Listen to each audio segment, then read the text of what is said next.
나의 마음아 출발하라. 길을 가라. 현자들이 길에 오릅니다.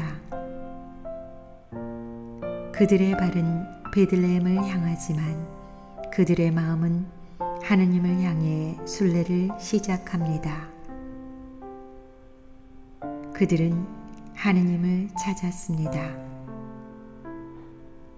그러나 그들이 하느님을 찾는 동안 그분은 이미 그들을 인도하셨습니다. 그들은 하느님을 향하는 한 번의 발걸음도 소홀히 해서는 안 된다고 믿었지만 사실은 하느님이 인간을 향해 1000번의 발걸음을 하시기에 하느님과 인간은 만납니다. 그들은 유별난 별 하나가 하늘에 떠오른 것을 보았습니다. 그들의 마음에 솟아난 대담함에 스스로도 소스라치게 놀랐지만 그럼에도 순명하며 길에 오릅니다. 그들이 걸은 길은 굴곡졌으나 하느님의 눈으로 보면 그 길은 그분에게로 가는 곧은 길이니 이는 그들이 하느님을 신뢰 안에서 찾았기 때문입니다. 길은 멀고 발은 지치고 마음은 무거워집니다. 마음이 가난한 것은 참으로 드뭅니다. 가난한 마음은 다른 이들의 마음과는 너무도 다르기 때문입니다.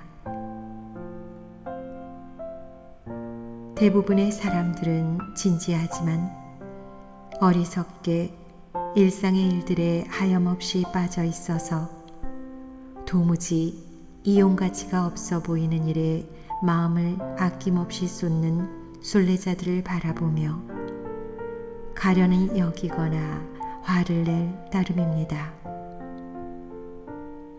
그러나 순례자들은 이러한 시선을 견뎌냅니다. 그리고 그들이 마침내 도착하여 무릎을 꿇을 때 그들은 하느님을 발견하기 위한 여정에서 이미 행한 것을 곧 그들이 이미 늘 해왔던 것을 행합니다. 그들은 자신들의 사랑의 황금을, 경외심의 유향을, 고통의 모략을 보이지 않되 보이는 하느님의 얼굴 앞에 봉헌합니다. 그들은 구유 앞에 나타났을 때와 마찬가지로 조용히 다시 구원 역사의 전면에서 사라집니다. 그러나 그 별을 향해 자신의 온 심장을 마지막 한 방울까지 다 쏟아부은 사람이라면 일생일대 모험을 통과한 사람이며 비록 그 길이 계속 이어진다 하더라도 이미 목적지에 도착한 사람입니다. 우리의 마음이 하느님께로 모험 가득한 여행을 가게 합시다. 길을 떠날 때 우리 뒤에 놓인 것들은 잊어버립시다. 모든 것은 미래로 향합니다. 왜냐하면 우리가 설령 하느님을 발견한다 해도 우리는 그분을 여전히 더 발견할 수 있기 때문입니다. 이 길은 사막과 어둠을 관통하며 이어집니다. 그러나 주저하지 마십시오. 별이 거기에서 빛납니다. 그대는 말합니다. 별이 당신 마음의 창궁에서 너무나 작고 멀리 있다고. 그러나 별은 거기에 있습니다. 단지 당신이 별을 향해 달려가야 할 길이 멀기에 작게만 느껴질 뿐입니다. 별이 멀리 있다고 하는 것은 광대한 여행을 위해 그대의 큰 용기를 믿기 때문입니다. 나의 마음아, 출발하라. 길을 가라. 별이 빛납니다. 당신은 이 길에 많은 것을 가져갈 수는 없습니다. 그리고 많은 것을 길 위에서 포기하게 될 것입니다. 그러나 그것들을 떠나보내십시오. 당신에겐 사랑의 황금과 갈망의 유향과 고통의 모략이 있습니다. 그분은 기꺼이 이것들을 받아주실 것입니다. 당신은 그분을 발견하게 될 것입니다. 아멘.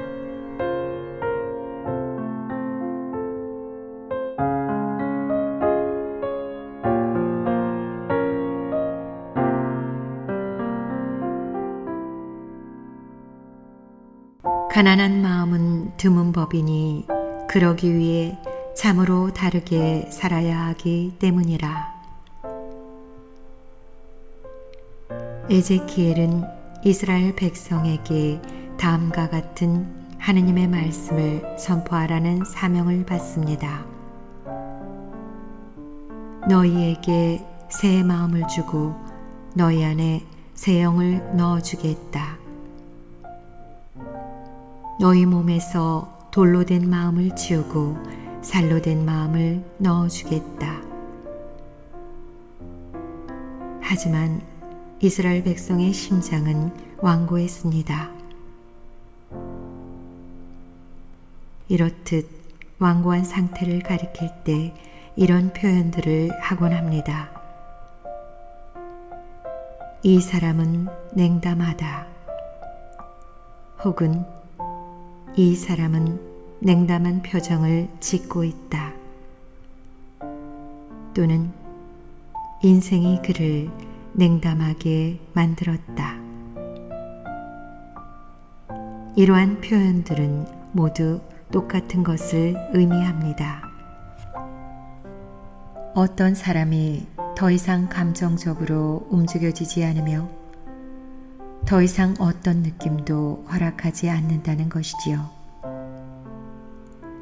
그는 너무 많은 불행과 고통을 겪어서 이제 아무것도 자기 안으로 허락하지 않으며 이로써 스스로를 지키려 합니다.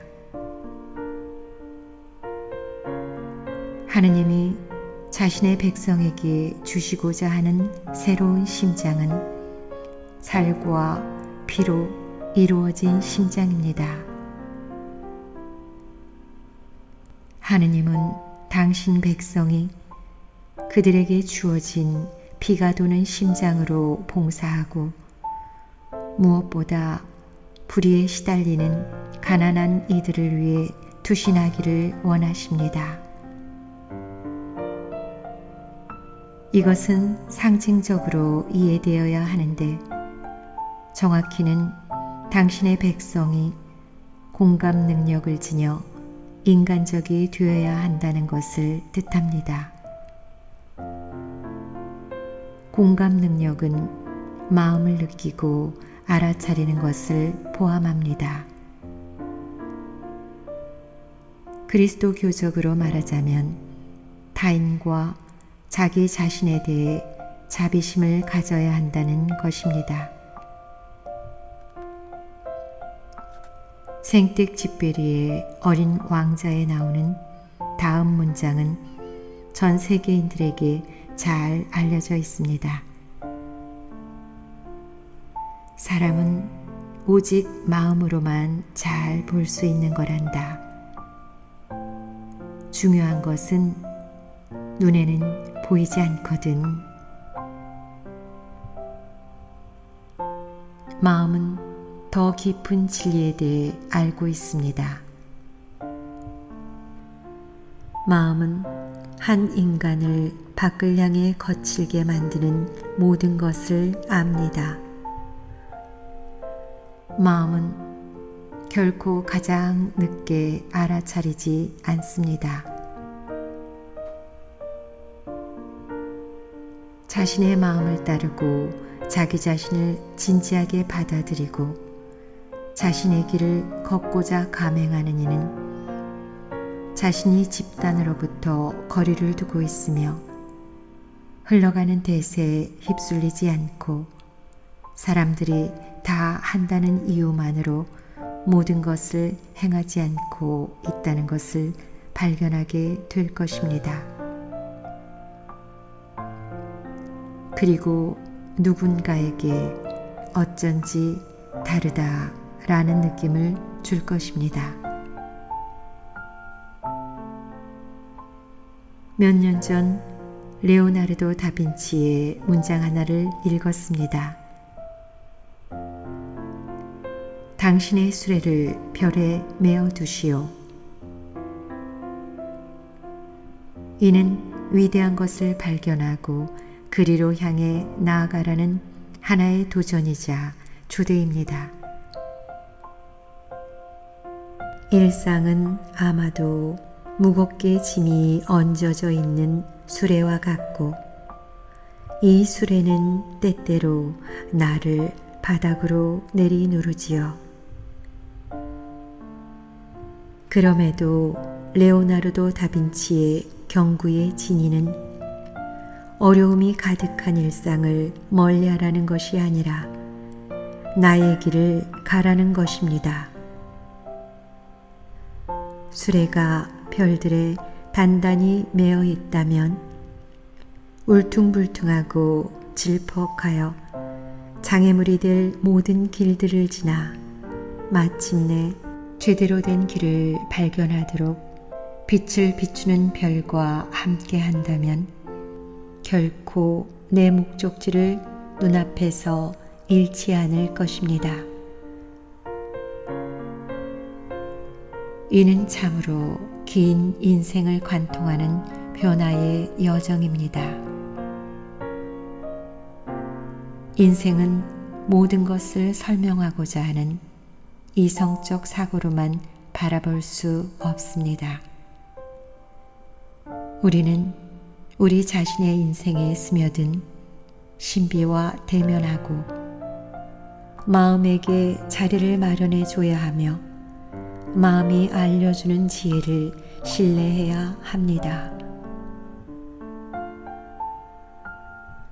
수도원에서 형제 수사님 한 분이 돌아가시면 고인은 수도원 모임방에 안치되고 수사들은 고인과 이별하는 기도 예절을 거행합니다.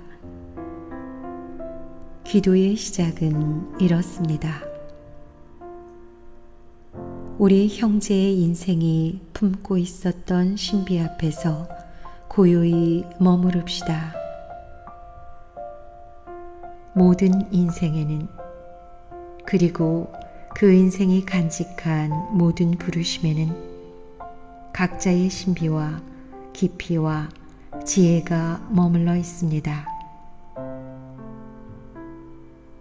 내 인생길의 신비를 존중하는 마음으로 받아들이고 마음을 열어놓으면 무엇인가 본질적인 것이 발생합니다.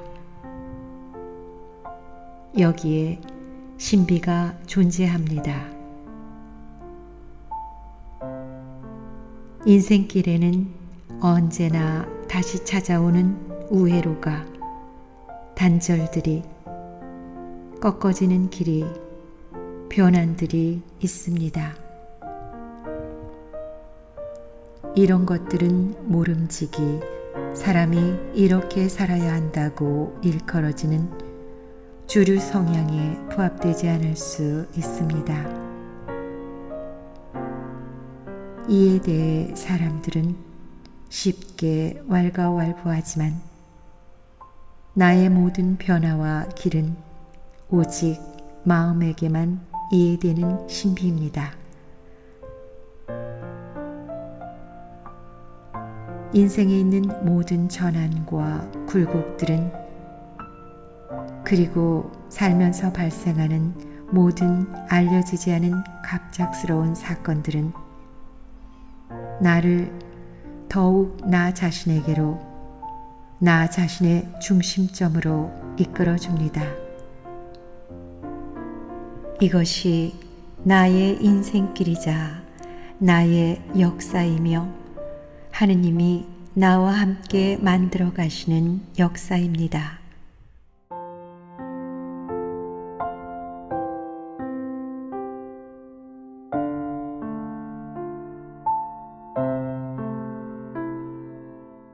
때때로 마음에 철갑을 두른 듯 감정이 메마르고 삶이 팍팍하게만 느껴집니다. 세상이 중시하는 것과 내 마음이 향하는 곳이 다를 때 버티기가 힘들기도 합니다. 하지만 그럴 때일수록 나를 편안하게 하는 것들을 떠올려 봅니다. 그리고 다치려는 마음을 다시 열어둡니다. 부드러워진 마음 안에 신비가 깃듭니다.